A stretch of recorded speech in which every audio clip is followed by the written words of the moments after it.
Halkımның oğlu, sen üçün öçmez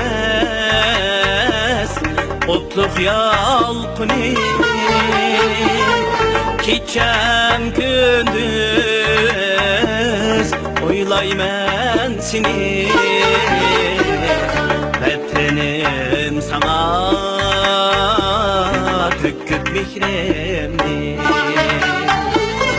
Keçem gündüz oylayman seni, vətənim sana töküp mehrimni.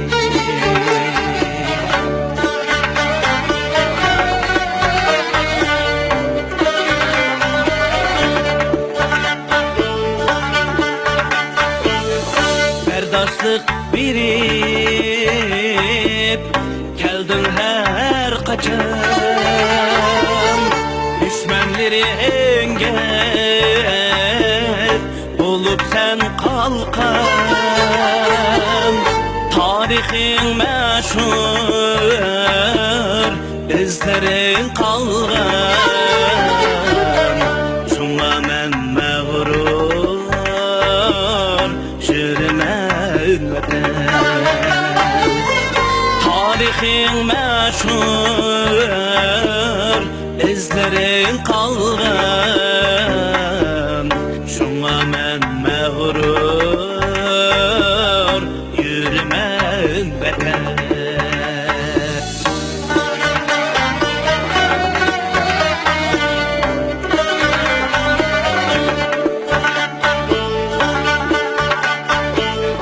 Cennetin keçip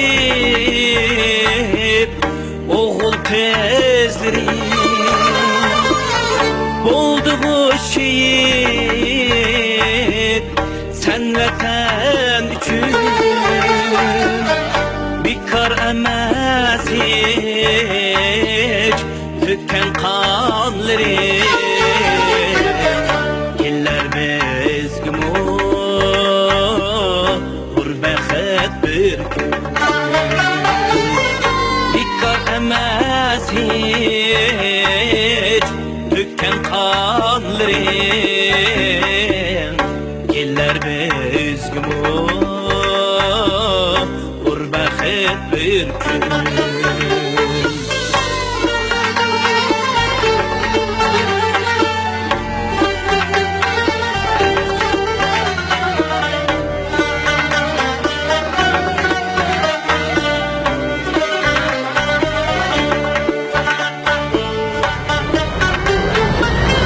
Metilep seni